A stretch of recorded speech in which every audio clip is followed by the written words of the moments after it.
Hoje resolvi ficar sentado, né? Hoje eu tô mais comportado. Hoje eu não vou dar trabalho para a câmera, né, Bruno? Queria que quem tivesse aí os seus catecismos abrisse na pergunta. Qual a pergunta hoje? 29. Então vamos abrir na pergunta 29.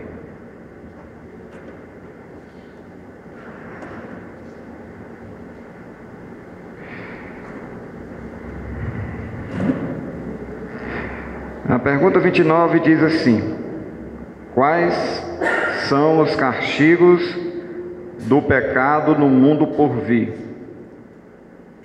E a resposta diz da seguinte forma, foi colocada da seguinte forma: os castigos do pecado no mundo por vir são, em primeiro lugar, separação eterna da presença consoladora de Deus, e, em segundo lugar, os mais terríveis tormentos de corpo e alma no fogo do inferno, continuamente para todo sempre.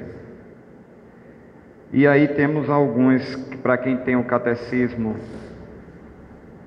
maior, temos algumas referências que a gente vai lê-las todas. Primeiro eu queria indicar para vocês um vídeo complementar de 1h30 do reverendo Augusto Nicodemos. Aí quem quiser anotar, é bom que anote, é bem mais completo do que eu vou falar aqui, tá? A bíblica revelação do inferno. É só um áudio, não foi gravado o vídeo, mas é muito bom. Eu estava hoje no meu café da manhã escutando essa mensagem, só cheguei a 35 minutos e quase que eu coloco aqui só para ele falar, porque é muito profundo. Ele dá um contexto histórico e diz de onde vem algumas heresias que a gente vai debater hoje pela manhã, tá? Primeiro de tudo, vamos abrir nossas Bíblias em 2 Tessalonicenses 1:9. Esse versículo, 2 Tessalonicenses 1:9, fala sobre a separação eterna da presença de Deus, que é a primeira punição que o catecismo, na sua pergunta 29, nos faz referência. Então, a separação eterna da presença de Deus. 2 Tessalonicenses 1:9.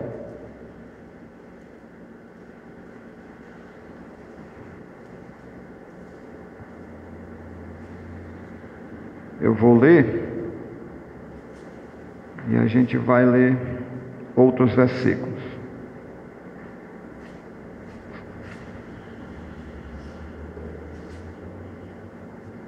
Segundo Tessalonicenses 1:9.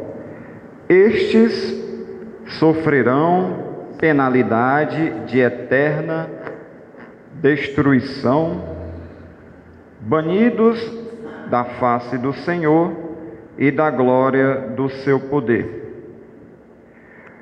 Segundo Tessalonicenses, como a gente chegou até a falar na UPH algum tempo atrás, fala sobre a segunda vinda de Cristo. Tanto 1 Tessalonicenses, 2 Tessalonicenses é um reforço da carta de 1 Tessalonicenses.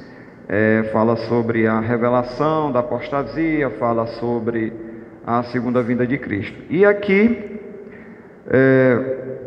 fala sobre a penalidade de quando Cristo vier, vai executar sobre aqueles que são ímpios. Estes, os ímpios, aqueles que rejeitaram a Cristo, aqueles que conscientemente optaram, não foram chamados pela graça, eles sofrerão penalidade de eterna destruição. O nosso catecismo, na pergunta 29, diz exatamente a mesma coisa.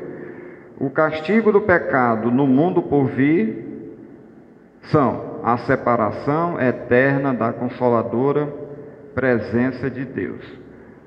Vamos abrir nossas Bíblias também em Marcos 9, 44 a 48. Marcos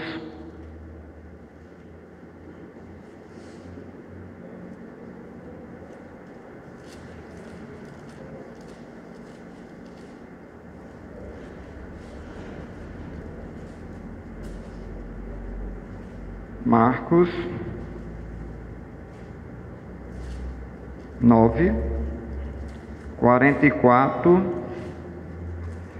a 48.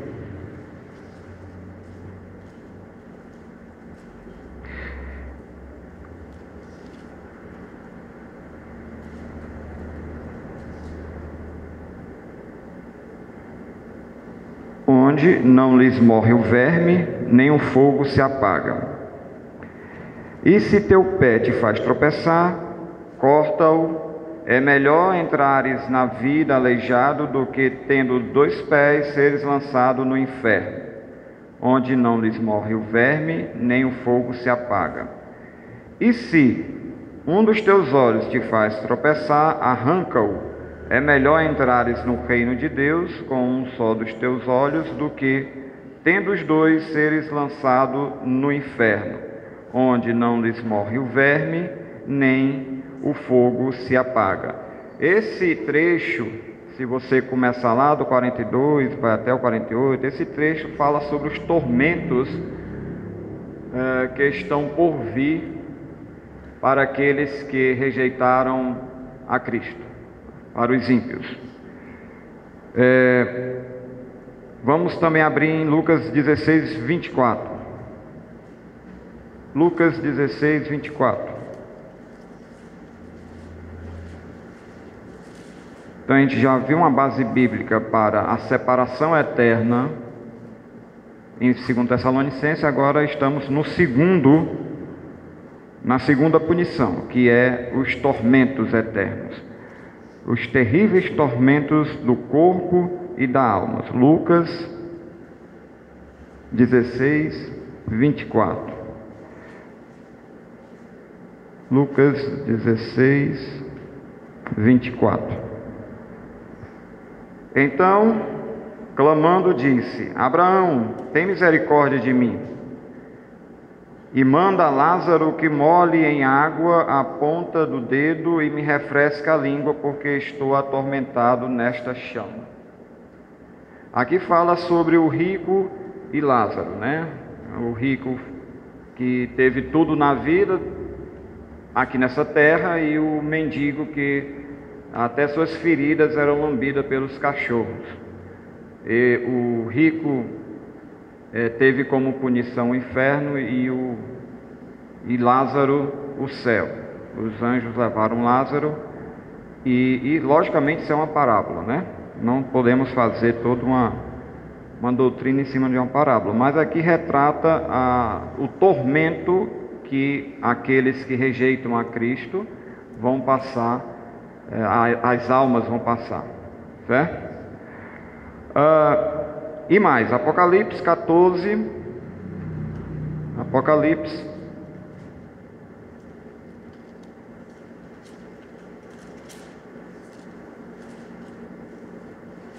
14. E aí eu queria que alguém lesse dessa vez. Apocalipse 14, 9 a 12.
Todas essas passagens falam sobre tormento, tormento de alma.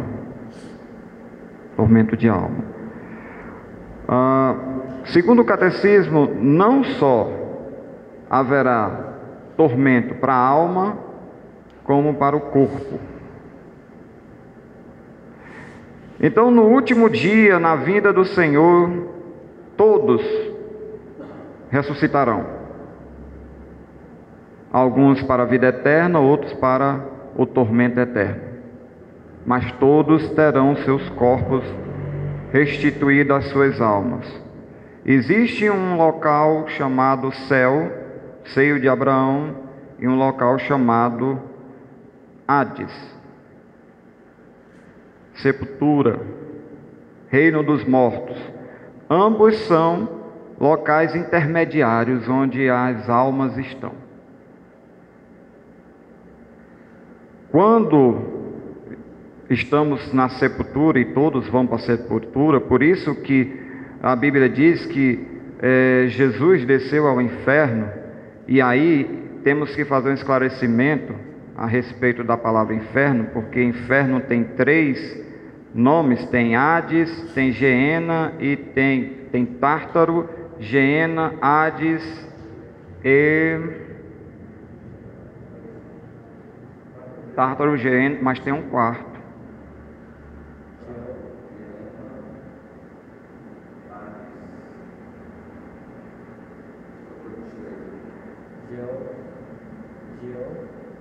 Sheol. Hebraico e grego, né?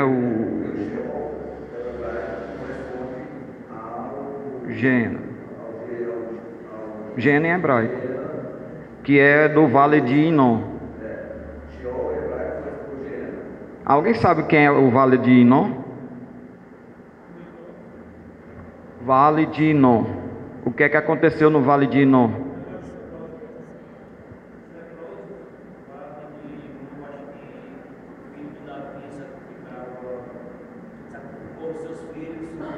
A quem? A quem? Moloque. Então é uma referência a esse vale. Geena é referência a esse vale de Geinom, né? Que é referenciando ao vale onde havia sacrifícios de crianças para o deus Moloque. É o Geena. Sheol era uma referência ao lixão lá de Israel, onde era incinerado o lixo e algumas pessoas que não eram aceitáveis pela sociedade, né? Então, Cristo fez essa referência, ele fez essa analogia, ele relacionou o inferno a esses nomes, a esses vales e a esse lixão. Tártaro é uma mitologia greco-romana, certo? Então, quando nós vemos na Bíblia inferno, temos que ter cuidado, porque é uma palavra latina que traduzindo é mundo baixo, infernos, que ele se referencia ora aos Geena, Sheol, ora a Tártaro, ora as 3 são na Bíblia colocadas como inferno. Então, quando a Bíblia diz que Jesus foi ao inferno, ele desceu à sepultura, ao Hades, como tem no nosso credo, né? Como o pastor já havia esclarecido isso para a gente em outros estudos, tá? Então, hoje eu queria falar sobre essa doutrina, a doutrina do inferno. Primeiro de tudo, a doutrina do inferno é uma doutrina que glorifica a Deus. Quem criou o inferno? Quem disse Deus? Por quê? Quer dizer que ele já tinha criado antes da fundação do mundo o inferno? Já estava nos seus planos o inferno. Então Deus, o Deus Todo-Poderoso e Amoroso, criou o inferno para a sua glória. Todas as coisas são para a glória de Deus. Tudo que ele faz é para a glória de Deus. Deus não seria injusto, então, de mandar pessoas para o inferno? Não, porque todos nós merecemos a condenação. Existem 3 linhas de pensamento com relação a isso. Existe o aniquilacionismo, universalismo e existe o restauracionismo. Então, o que trata aquele vídeo que inicialmente eu indiquei para os irmãos é sobre o universalismo. 1h30 só sobre o universalismo. Certo? A maioria das igrejas evangélicas, pentecostais, batistas e que não segue a linha calvinista são universalistas, católica e tudo mais. Como?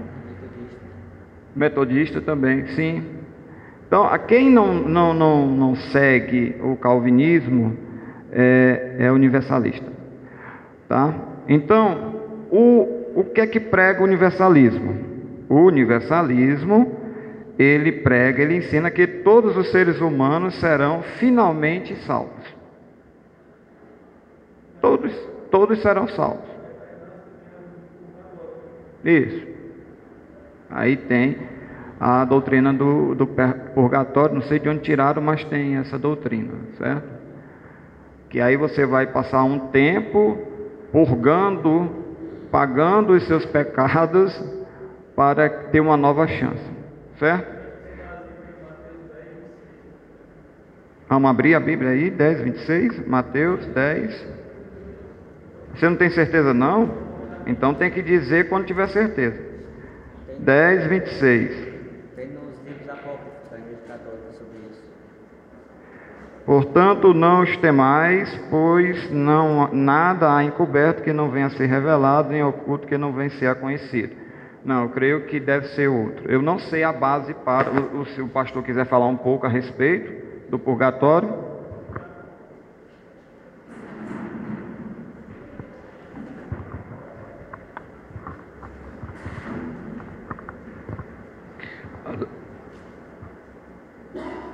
A doutrina do purgatório, quando Jesus ele diz assim: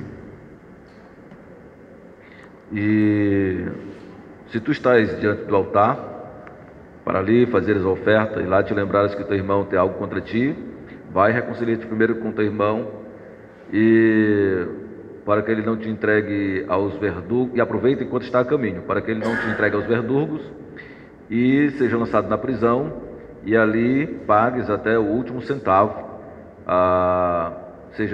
ali sejas castigado e pagues até o último centavo do que estás devendo. No final parafraseei, mas é isso que Jesus quer dizer. Então Jesus, quando ele fala sobre isso, ele está falando, aí a Igreja Católica usa este texto para querer implantar a doutrina do purgatório. Só que Jesus aí não está implantando a doutrina do purgatório, porque a Bíblia ela é muito dicotômica. O que é ser dicotômico? São 2 lados: luz, trevas. Você vê muito a Bíblia falar sobre isso, luz, trevas. Você vê muito falar sobre porta estreita, porta larga. Você ouve falar sobre santos e ímpios. Você vê falar sobre céu e inferno, alma e espírito, ou melhor, desculpe, corpo e espírito. Embora que alma e espírito são a mesma coisa, não é? Para os que são dicotomistas. Os tricotomistas creem diferente, que existe alma, corpo e espírito, mas a Bíblia fala de alma e corpo, ou espírito e corpo. Então a Bíblia era muito dicotômica: luz, trevas, porta estreita, porta larga, 2 caminhos, céu, inferno, e não existe base bíblica para o purgatório. O purgatório foi uma doutrina criada pela Igreja Católica Apostólica Romana para poder como na Idade Média, tudo que fazia era visando a questão do lucro, para que a igreja arrecadasse mais dinheiro, com a doutrina de que aquele que pagasse mais, comprando as indulgências e também rezando as missas, que até hoje as missas são rezadas e são pagas, só fala no nome do morto quem pagar, e com isto eles arrecadaram muito dinheiro e continuam arrecadando com a doutrina do purgatório. Portanto, a doutrina do purgatório, ela não tem fundamento nas Escrituras. O que Jesus está falando é da questão de você confessar o seu pecado com o seu irmão e entrar em comunhão com o seu irmão, porque este é um dever de todo cristão, e não criando uma doutrina para o purgatório. Sim, e essa doutrina do purgatório fez com que a Igreja Católica arrecadasse muito dinheiro e construísse a Catedral de São Pedro, né? Através da doutrina do purgatório.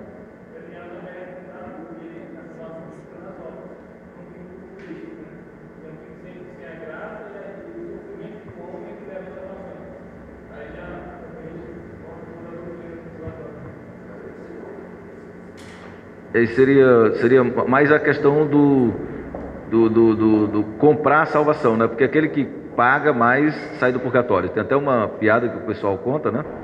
Sobre o camarada que era careca, né? Que estava no purgatório.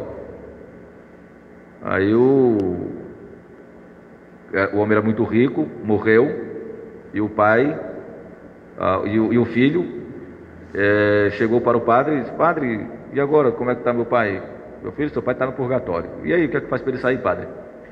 É só rezar missas. Você paga as missas e o seu pai sai do purgatório. Aí está bom. Aí começou a rezar missa. Passou um tempo, aí o rapaz chegou: e aí, padre, meu pai? Rapaz, seu pai está bem pertinho de sair. E o que é que eu faço? Só mais missa. E tome missa, e tome dinheiro, e tome missa, e tome dinheiro.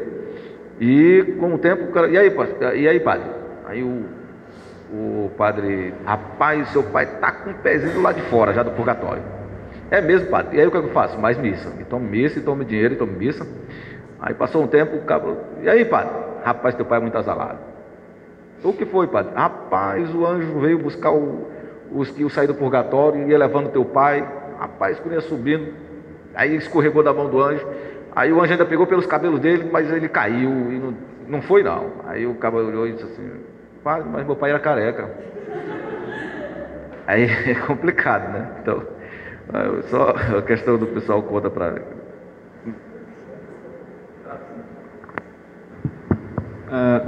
Deu para esclarecer um pouquinho, né? Sobre... Depois, se quiser, o pastor faz um estudo sobre purgatório. Mas eu queria ler aqui... Esse texto que eu vou ler está lá no Púlpito Cristão, certo? O ensinamento que afirma que todos os homens serão salvos pela misericórdia de Deus se chama universalismo.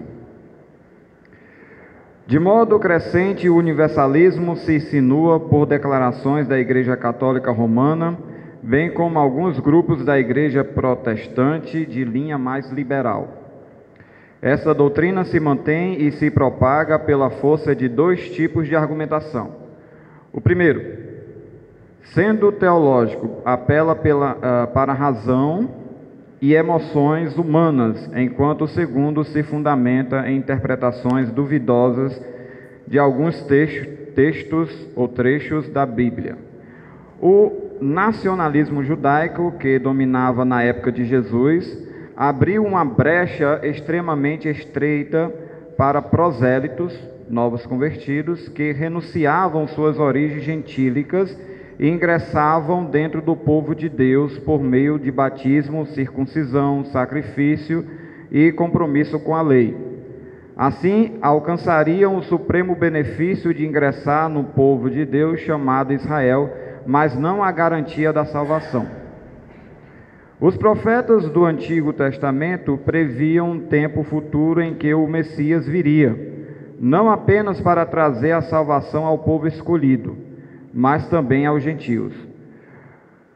Não seria justamente a bênção que Deus deu a Abraão que se estenderia a todas as nações da terra por meio do seu descendente.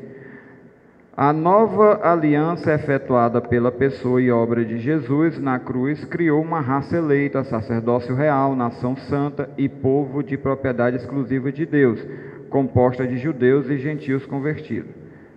E aqui ele vai falando sobre a doutrina, sobre tudo, e fala sobre o dualismo que o pastor acabou de falar. O dualismo que divide toda a humanidade aparece em todo o Novo Testamento.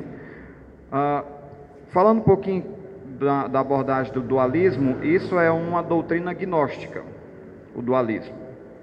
Não existe bem e mal. O mal está a serviço do bem. Satanás nunca teve poder, a não ser quando Deus o liberou para ter esse poder. Então, não existe essa luta entre o bem e o mal. Isso é uma falácia gnóstica. Até porque tudo foi criado por Deus e Deus domina soberanamente sobre tudo. Então, Deus não tem nenhum que se iguale a Ele. Então, tudo está sob o seu domínio. Então, não existe o dualismo em si, uma luta onde o mal poderia vencer. O mal sempre está sob o domínio do bem e está a serviço dele. Então, quando você vai para a doutrina do inferno, como bem disse o nosso irmão Bruno, tudo foi criado para a glória de Deus, inclusive o inferno.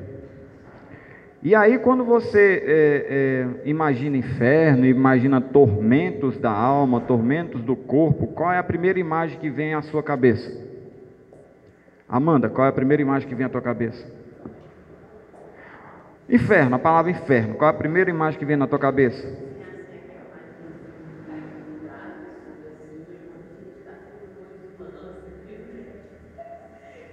Dá para falar no microfone aí para todo mundo ouvir?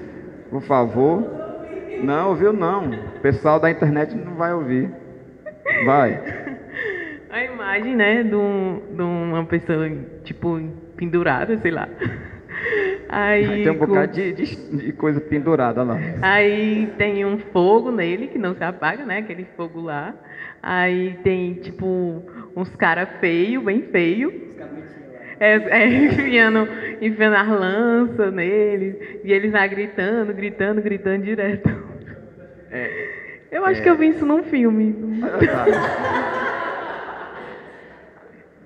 Irmão Bruno, qual é a sua imagem de inferno?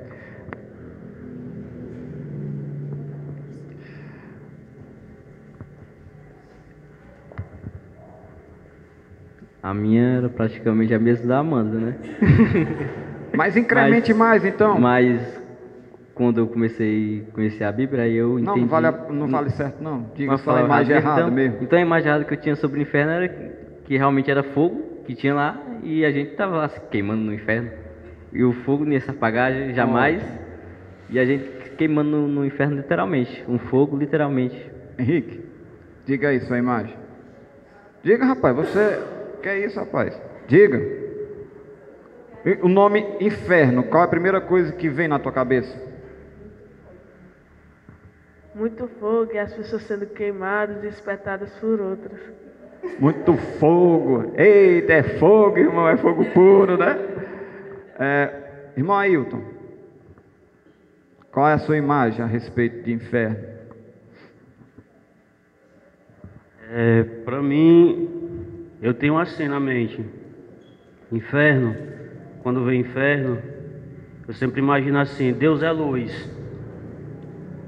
Lá no céu, a gente vai estar morando com Deus amoroso, Deus bondoso.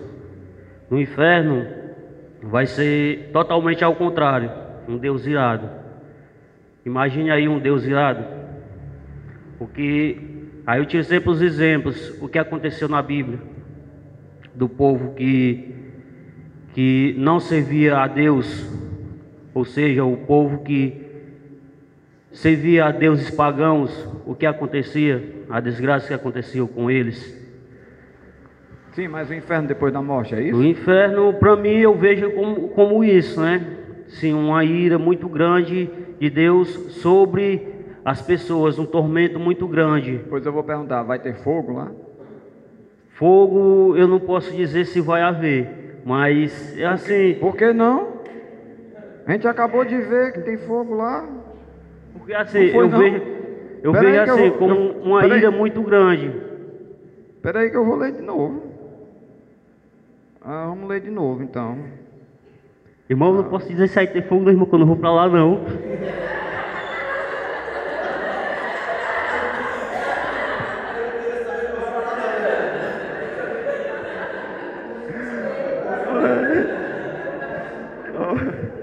Lucas. Ó, o que é que a gente viu lá em Lucas 16, 24? Que foi? Lê aí, irmão, lê. Lucas 16, 24.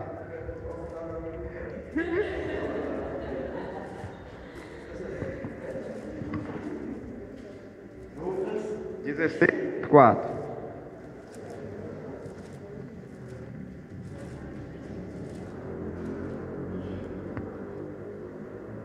Então, clamando, disse: Pai Abraão, tem misericórdia de mim e manda Lázaro que molhe em água a ponta do dedo e refresque a língua, porque estou atormentado nesta chama. Nesta Chama, chama é de quê? fogo. Olha aí o fogo. Né? É, Certo. Então tem fogo lá? tem. Olha. No instante foi convencido. Apagou, vou até me levantar. No instante. É, irmão.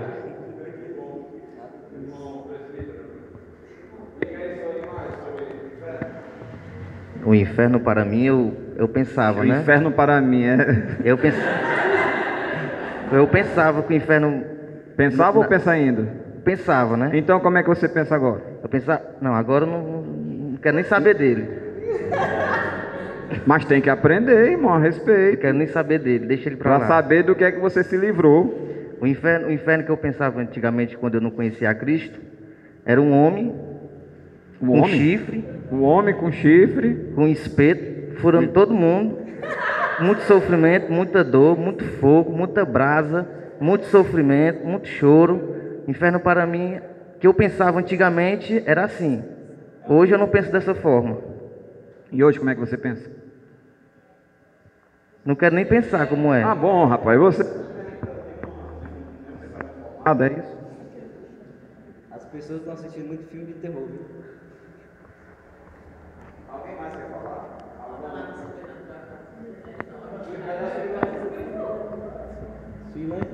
Suilândia, fale, Suilândia. O que é o inferno para você, Suilândia? A ausência de Deus. Tá pescando do catecismo Mas, aqui, ó. tá ligado? Tá. Tá ligado. O inferno é a ausência de Deus, porque o que é que nos traz paz, e conforto e alegria? Mas qual é a imagem que vem na sua cabeça de inferno? Você ouve a palavra inferno, o que é a primeira coisa que vem na sua cabeça? É só a gente se imaginar sem Deus. Se imagine sem Deus. Você consegue se imaginar sem Deus? Não consigo. Porque Então você não consegue imaginar inferno. É como assim, nós não podemos, nós convertidos não podemos viver longe da presença de Deus, né? E o inferno seria a ausência dele. Lá não tem Deus, não tem nem seu amor, nem a sua paz, nem a alegria que ele vai nos trazer, né, com a vida eterna, de gozo eterno. Ela aprende fácil.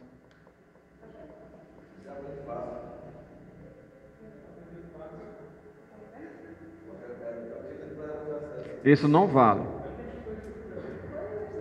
Foi, pastor, eu não sabia que tinha dito. Não, mas para mim inferno é isso, é a ausência de Deus. Certo, a ausência de Deus. Mas se lá vai ter fogo, lança, esse negócio aí... Peraí, e quanto aos tormentos? Acho que não ter Deus já é um tormento suficiente, né? Hã? Agora, o que que vai ter lá, ou como... Não, quanto aos tormentos. Os tormentos eu não sei. Deve ser isso, Deus não está lá então. Então, O que que resta? O que que resta se não tem Deus? Não sei. Eu nunca fui lá. Isso seria um símbolo, não? Quando fala de fogo, seria um símbolo demonstrando... Seria um símbolo? Sim, demonstrando a quantidade de sofrência que teve, no sentido que Deus... Sofrência. Sofrência. Pelo amor... Por favor. Por favor. Espera aí. Aprendi com a Janaína a sofrência. Você vai repetir. A sofrência...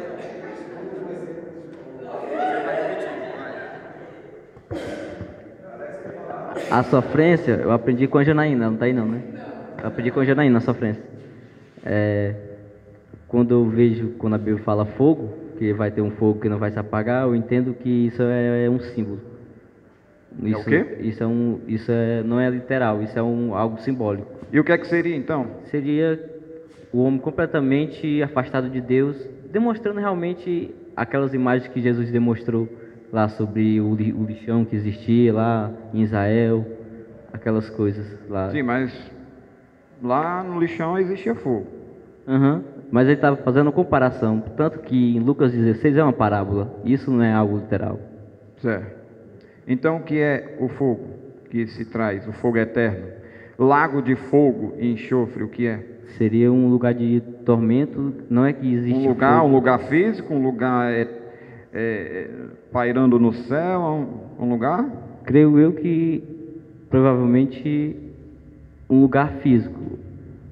Agora, onde fica o inferno, isso eu não sei. Certo. O irmão Alex queria falar?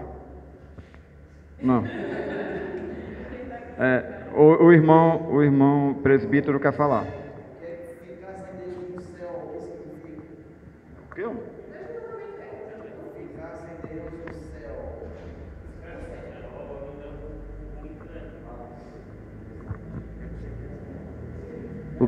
O que significa ficar sem Deus no céu? Sheol. Ficar sem Deus no Sheol. Ficar sem Deus no Sheol. É a ausência de Deus. É o inferno. Sheol significa inferno? É. Mundos baixos. Peraí.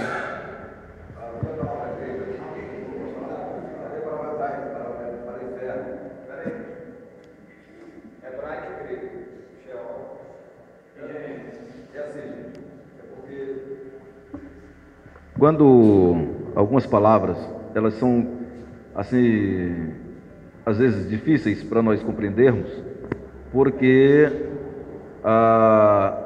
quando se traduz uma palavra para outro idioma, às vezes nós não temos o correlato para definir ou para transmitir o sentido que aquela palavra realmente está querendo dizer.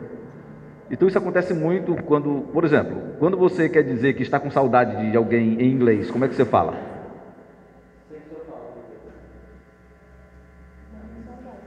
Como é que você fala? Quando você está com saudade de alguém? Sinto sua falta, é o mais próximo, né? Você diz, I am missing you. I am missing you é eu estou perdendo você. Não é eu sinto sua falta. I am missing you. Eu estou perdendo você. Chega mais próximo possível. Então não é eu estou sentindo a sua falta.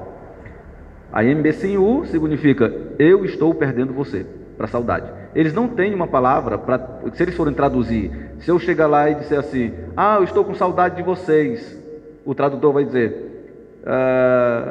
he is telling that he is missing you. Ele está dizendo que está perdendo vocês. He is missing you. Ele está perdendo vocês. Mas isso não significa, não vai transmitir o sentido da palavra saudade. Nós dizemos, estou com saudade. Mas quando eles traduzem, não vai dar literalmente o que a gente está sentindo. Eu estou perdendo você? Dá para definir saudade? Dá para aproximar, dá para ter uma ideia. Mas a palavra saudade é muito mais do que eu estou perdendo você. Ou não? Então, na nossa língua tem a palavra saudade que não tem um correlato lá em inglês. Em inglês.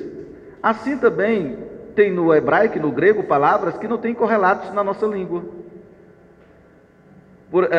Por exemplo, quando foi falar da doutrina do inferno em hebraico, falava-se sobre o Sheol. O Sheol. E o que era o Sheol? Sheol era o lixão de Israel. Não tem um lixão aqui? De Acaraú? Israel tinha um lixão, onde o fogo nunca se apagava, porque queimava dia e noite, e fedia. O que é que fedia lá? O cheiro de enxofre. O que é que o cheiro de enxofre causa? O cheiro de enxofre causa, você morre asfixiado com o cheiro de enxofre, porque é muito forte. Então, o lixão era algo terrível, o fogo nunca se apagava, e tudo que lançava lá era queimado, destruído. Para poder falar de inferno, usou-se uma imagem da época para eles terem uma ideia de quão ruim seria o inferno. O que era que existia de pior em Israel? O lixão. Porque lançava aquela fumaça tóxica e queimava todo dia e noite, sem se apagar. E eles disseram, o inferno é parecido com esse lixão aí, ó. Uma coisa terrível. Uma coisa que ninguém quer ficar lá. E também o cheiro de enxofre, como diz Apocalipse, será lançado no lago de fogo e enxofre.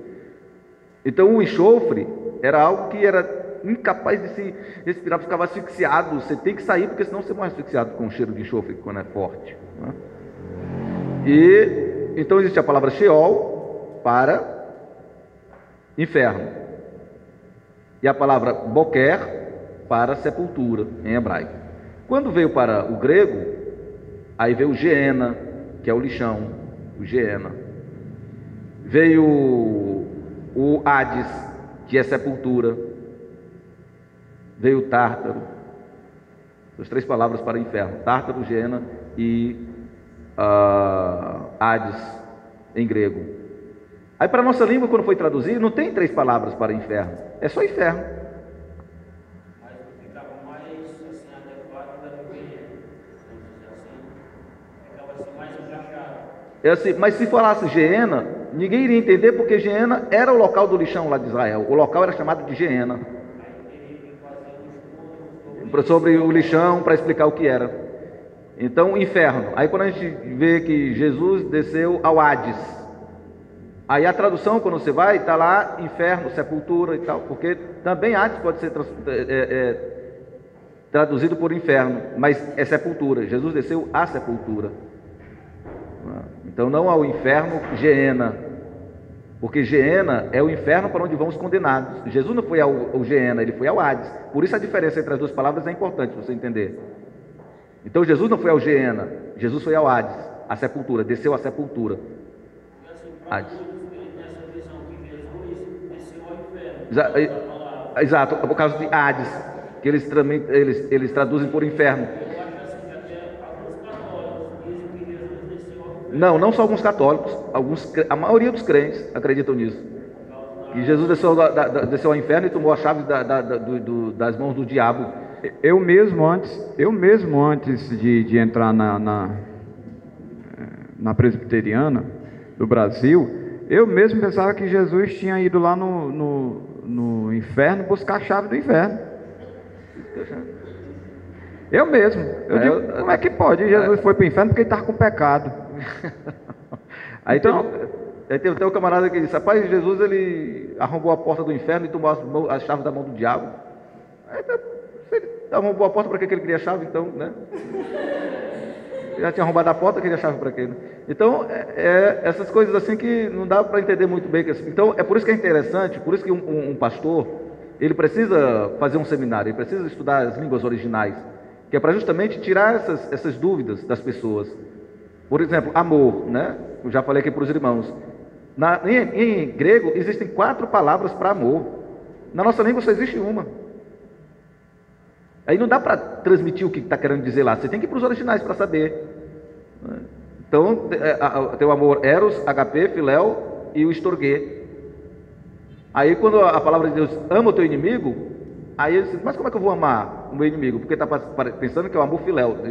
Deus não está falando do amor filéu, amor de amigo para amigo, não é esse amor, é com amor ágape, que faz eu amar o meu inimigo.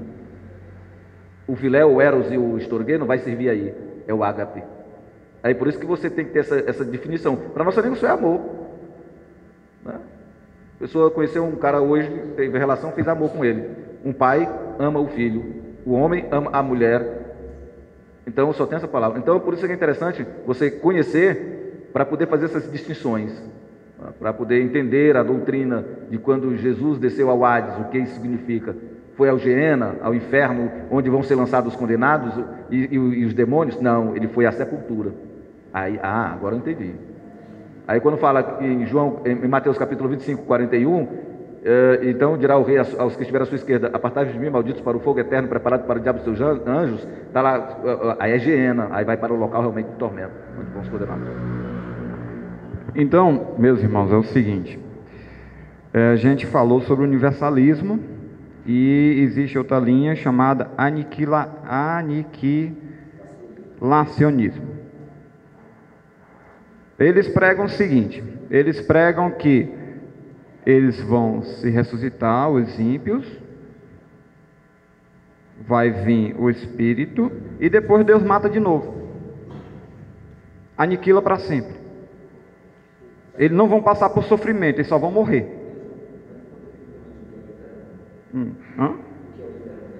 Certo, já eu volto para isso. Então, essas duas linhas são os dois extremos. Universalismo, todo mundo vai ser salvo, e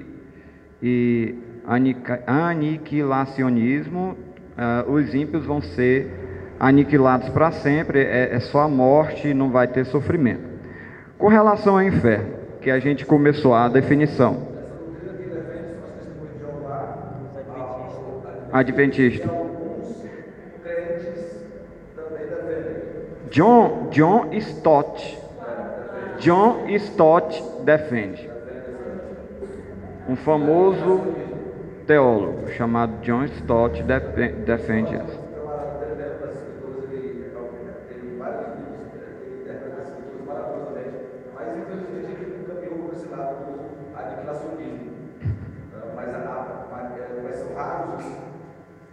São raros os teólogos que estão indo por essa linha do aniquilacionismo. Por que eles tendem para a linha do aniquilacionismo? Porque eles vão pela razão. Então, alguns teólogos estão sendo muito racionais. Eles dizem, como é que Deus, sendo tão bom, vai ver uma pessoa eternamente no inferno, sofrendo? Ele não pode suportar isso, ele não vai ver isso. Então, eles levam para esse lado do emocionalismo, mas ninguém pode levar para o lado do emocionalismo. Nós temos que ver o que a Bíblia diz, o que a Bíblia fala sobre o inferno. Porque a doutrina do inferno está na Bíblia. Então, o que a Bíblia fala sobre o inferno? Pronto. O inferno. Aí só para concluir aqui, a questão então, quem defende a linha do aniquilacionismo? As Testemunhas de Jeová, os adventistas e alguns ainda crentes, eles defendem o aniquilacionismo. O adventista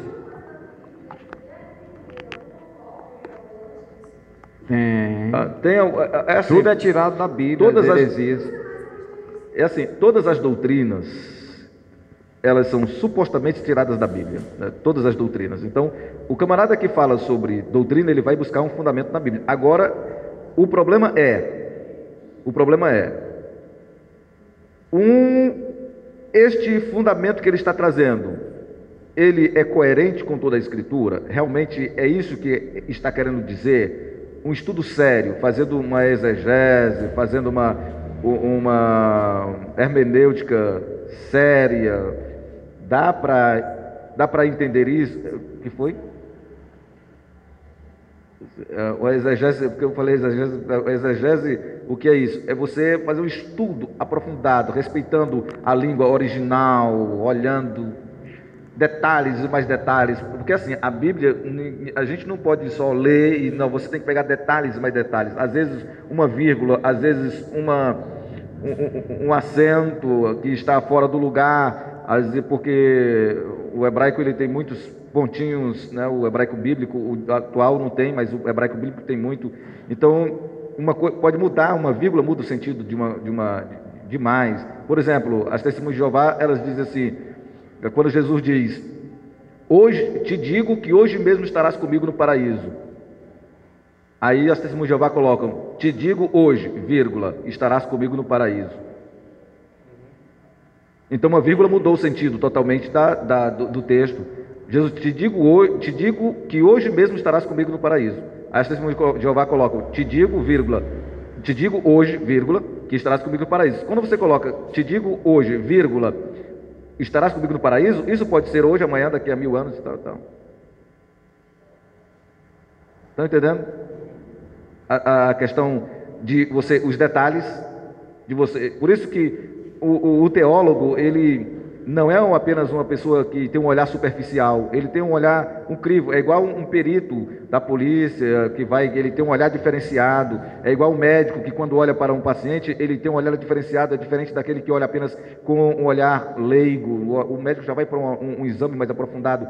Então, em cada área, você tem que ter um olhar mais perito, mais aprofundado. Então, por isso que o pastor, ele tem que ter o seu curso de teologia para que ele possa ter um olhar mais aprofundado, ter conhecimento dos detalhes, porque o que vai diferenciar são os detalhes. Pronto, vamos retomar lá o conceito de inferno. Todo mundo aqui concorda que Deus criou o inferno.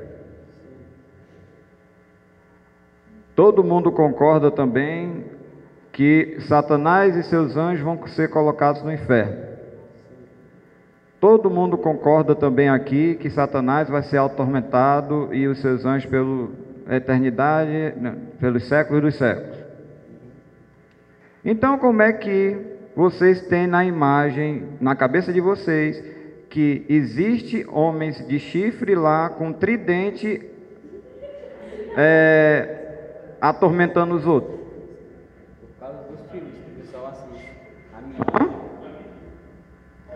Não existe isso. O inferno não é isso. Quem atormenta no inferno é o diabo? Quem atormenta no inferno? Quem atormenta no inferno? Senhor? Deus vai estar lá no inferno?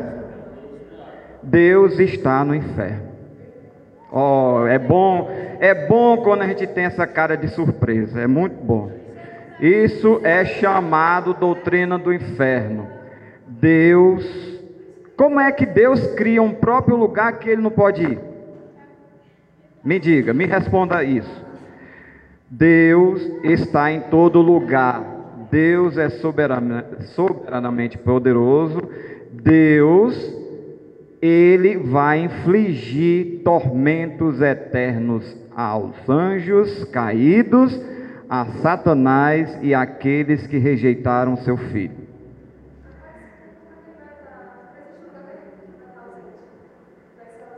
Ele vai estar presente nos tormentos, ele vai decretar os tormentos. Ele é o atormentador da alma de todos. E ele é o salvador da alma de todos. Para ele, glória e honra. Vamos entender melhor o que o Júnior está querendo dizer.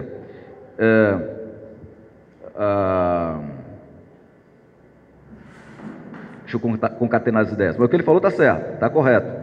Só falta um entendimento melhor para que vocês tenham esse entendimento melhor. Enquanto o pastor concatena, deixa eu só dizer esse ponto. O inferno é um lugar que Deus soberanamente criou e através do qual ele glorifica a si mesmo. Portanto, é certo e bom oferecer louvor reverente e exuberante e ação de graça a Deus pela criação do inferno, existência e propósito.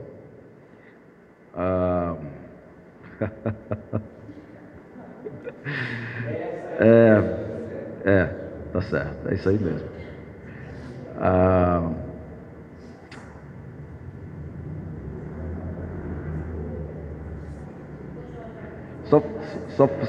Só falta explicar, tá certo? A definição é essa aí, só falta explicar.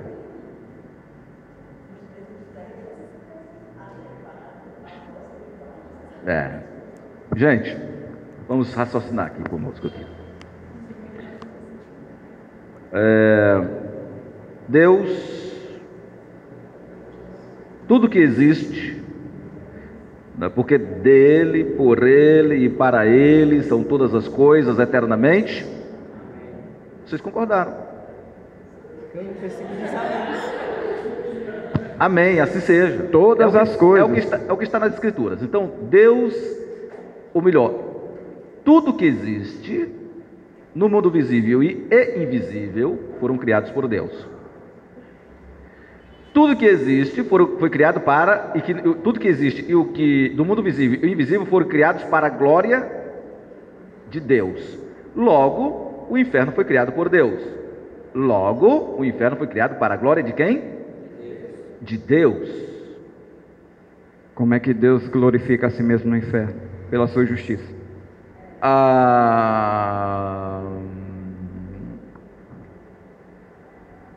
Deus, ele é glorificado tanto na salvação quanto na condenação do homem. Deus é glorificado tanto na salvação quanto na condenação. Nosso problema é porque nós não fomos ensinados, o mundo cristão, eu não gosto de dizer mundo evangélico, mas o mundo cristão perdeu a habilidade e o costume de estudar a Bíblia, de estudar as doutrinas bíblicas. Talvez por falta de interesse dos pastores, eu culpo os pastores, não culpo os membros, eu culpo os pastores. Ou por falta de conhecimento dos pastores, ou porque dá trabalho estudar, para passar, para transmitir. É muito fácil você chegar aqui e falar um beabazinho, vamos para casa, irmãos, amanhã, mais tarde a gente volta. E não instruir os membros. Mas Jesus disse, ide, fazer discípulos de todas as nações, batizando-os em nome do Pai, do Filho e do Espírito Santo, e ensinando-os a guardar tudo quanto vos tenho ordenado. Tem que ensinar a guardar, tem que fazer discípulo? Tem que batizar? Tem, mas tem que ensinar a guardar tudo quanto foi ordenado. Então tudo foi criado para a glória de Deus. O inferno foi Deus que criou, porque tudo que existe no mundo visível e invisível foi criado por ele, e tudo para a glória dele. Como Deus é glorificado na salvação? Ora, porque por causa da sua graça, ou não? Como é que Deus é glorificado na salvação? Por sua graça. Deus gracioso salvou o pecador, louvado sejas o teu nome.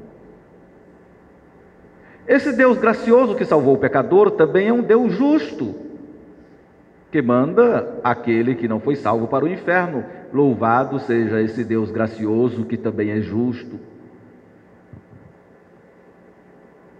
Nisto, Deus é glorificado no inferno. Glorificado por mandar alguém para o inferno por causa da sua justiça, porque ele é justo. Mas por que esse Deus gracioso e maravilhoso mandou uns para o céu e para o inferno? Eu não sei.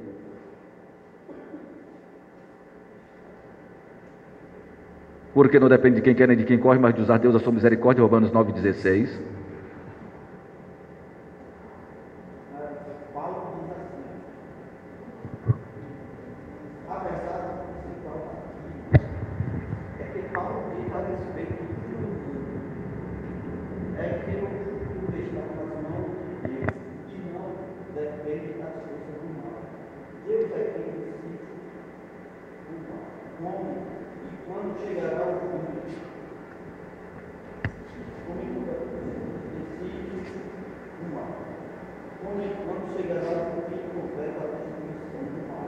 Pronto.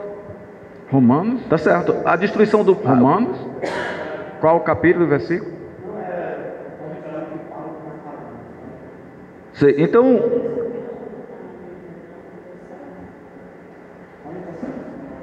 Tessalonicenses, né? Então, o mal está nas mãos de quem? De Deus. Ele é quem determina quando vai acabar o mal sobre a face da terra. Vai aniquilar o mal sobre a face da terra. E o mal vai estar restrito aonde? Ao inferno. Então o mal vai sair da face da terra e vai estar restrito apenas ao inferno. Então Deus é glorificado por causa da sua justiça. O inferno é a justiça de Deus. O inferno é a justiça de Deus. O Deus justo mandou os pecadores para o inferno. Por que ele deve ser questionado por causa disso? E por que ele deve ser tido por ruim por causa disso, se ele é justo? Porque nós somos ensinados apenas, Deus é amor, no final tudo vai dar certo. Nós temos ainda uma mente universalista. Que Deus é bonzinho, todo mundo vai para o inferno, vai para o céu e ninguém vai para o inferno. Mas esquece-se que Deus é justo. Ele não pode negar a si mesmo. Então Deus é glorificado no inferno por causa da sua justiça, e o inferno é a justiça de Deus, mandando o pecador para o inferno. Mas por que ele não salvou todos? Eu não sei lhe responder. Por que ele salvou alguns e outros não? Eu não sei lhe responder. Eu só sei dizer que Romanos diz: quem és tu, homem, para discutires com Deus? Não pode o oleiro do mesmo barro fazer um vaso para a honra e outro para a desonra? Que diremos, pois? Se ele quis mostrar a sua misericórdia em vaso de misericórdia, somos nós, e suportou com muita longanimidade os vasos de ira, preparado para o dia da perdição. Pois não depende de quem quer nem de quem corre, mas diz a Deus a sua misericórdia. O inferno existe. Ou se fosse, ninguém quer sair do inferno, né?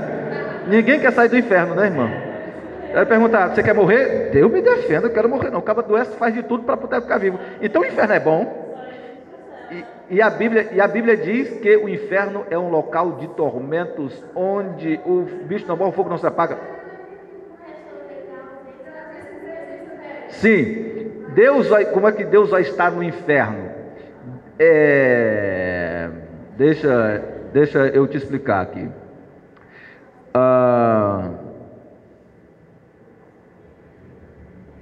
Deus controla o inferno.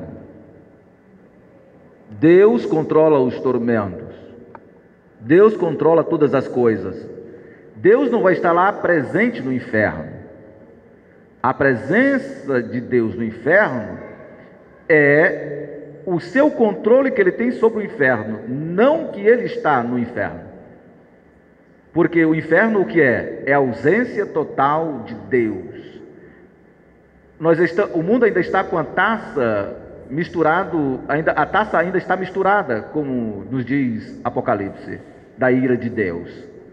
Ainda está misturada, mas um dia esta taça vai ser sem mistura, ou seja, está misturada ainda porque a igreja está ainda na terra, Deus ainda está atuando nesta terra. Mas quando Deus deixar de atuar, não nesta terra, porque ele vai ficar atuando só totalmente na terra, com os remidos, mas quando ele enviar aqueles que não estão com nomes escritos no livro da vida para o inferno, e lá ele não vai atuar mais lá, a sua presença não vai ser, vamos prestar atenção para ouvir, vamos prestar atenção para aprender.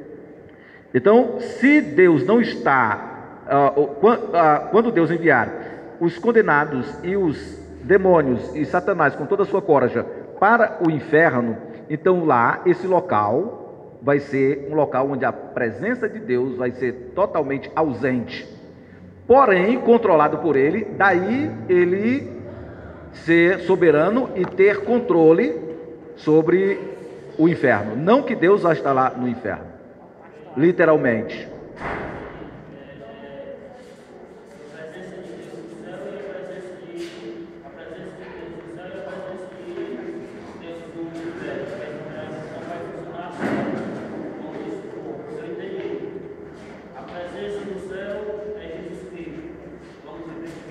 Sim, que é Deus.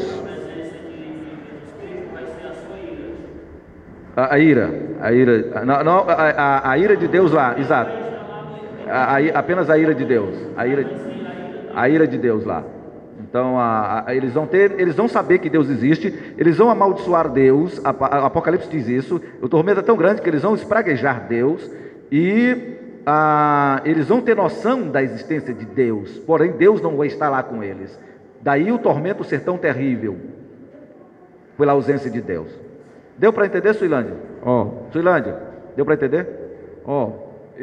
É porque a gente foi ensinado, e eu tenho quase 30 anos de evangelho, a gente foi ensinado que, como o pastor disse, que Deus é bonzinho. Mas se você for em Naum 1, de 2 em diante, você vai ver uma descrição do que é Deus. Vamos abrir. Naum 2. E aqui você vai encontrar o famoso fogo. famoso fogo que tem no inferno, certo? Vamos lá. Naum 1, de 2 em diante. O Senhor é Deus zeloso e vingador. O Senhor é vingador e cheio de ira. Deus é irado e é vingador. O Senhor toma vingança contra os seus adversários e reserva indignação para os seus inimigos. Quem são os inimigos de Deus? Toda a raça humana é inimigo de Deus.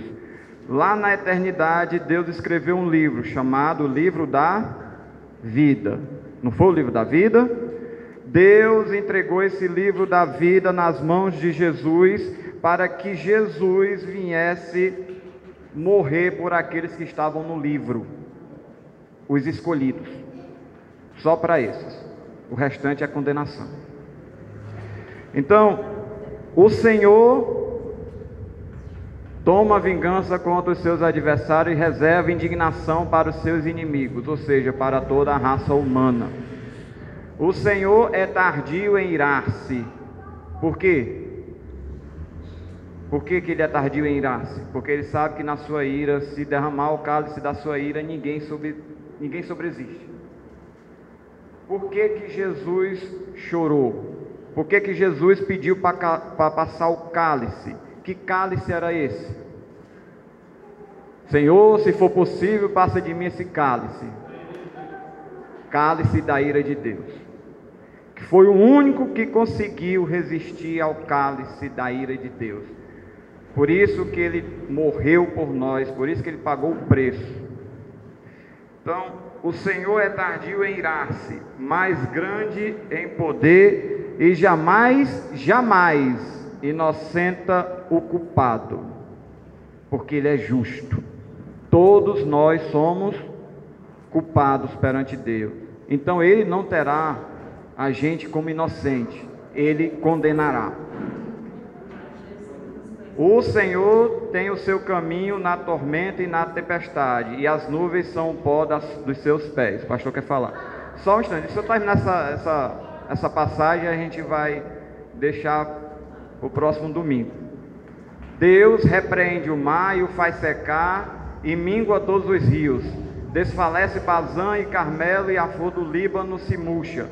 Os montes tremem perante ele, e os outreiros se derretem, e a terra se levanta diante dele, sim, o mundo e todos os que nele habitam. Quem pode suportar a sua indignação? E quem subsistirá diante do furor da sua ira? A sua cólera se derrama como fogo, e as rochas são por ele demolidas. O fogo do inferno é a ira de Deus. O fogo do inferno, aquela que nunca cessa, aquele fogo que nunca cessa é a ira de Deus pela desobediência dos seus inimigos, que ele não tem como inocente aqueles que quebraram a aliança que ele fez com Adão. Irmãos, no próximo domingo o Júnior vai continuar com essa lição? Infelizmente, próximo domingo estarei viajando, então o pastor vai assumir, que ele sabe melhor do que eu qualquer coisa na Bíblia, então ele vai assumir. Eu tinha 10 pontos, eu vou só falar aqui os pontos que eu tinha. Esse era o primeiro ponto. Então, o inferno é um lugar criado para os espíritos réprobos, tanto anjos como homens. Então eu vou dar a outra pergunta, aí o Júnior, quando voltar, vai falar os pontos para a gente poder debater, né? O inferno é um lugar cujos habitantes foram soberanamente e incondicionalmente criados por Deus para a condenação. Ouçam bem, o inferno é um lugar cujos habitantes foram soberanamente e incondicionalmente criados por Deus para a condenação. O inferno é um lugar no qual Deus exige castigos não redentivos, mas vindicativos, ou seja, de vingança para os seus habitantes.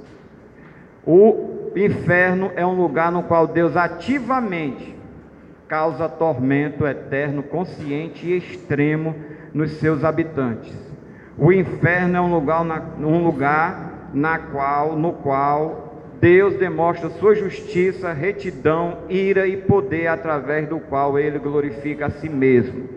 O inferno é um lugar que Deus soberanamente criou, e tudo que Deus faz é certo e bom, por definição. Portanto, é certo e bom que Deus tenha criado o inferno. O inferno é um lugar que Deus soberanamente criou, através do qual ele glorifica a si mesmo. Portanto, é pecaminoso desaprovar ou ter repulsa por sua existência ou propósito de qualquer jeito.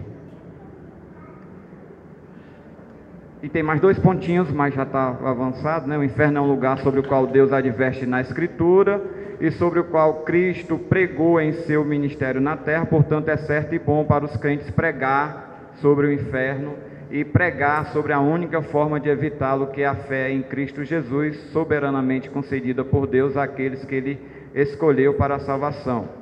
O inferno é um lugar, último ponto, que Deus predestinou para os réprobos. Portanto, embora seja certo e bom pregar indiscriminadamente o Evangelho a todos os homens, para chamar os eleitos e endurecer os réprobos, é errado e pecaminoso pregar como se Deus desejasse sinceramente a salvação dos réprobos.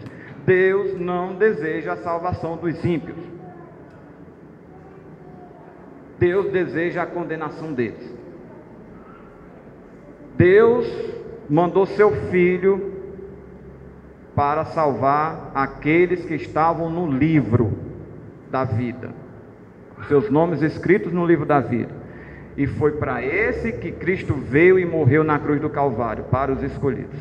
Então, é errado e pecaminoso pensar que Deus quer salvar os ímpios, como se fosse possível para os ímpios receberem a fé e serem salvos. Que Deus possa nos abençoar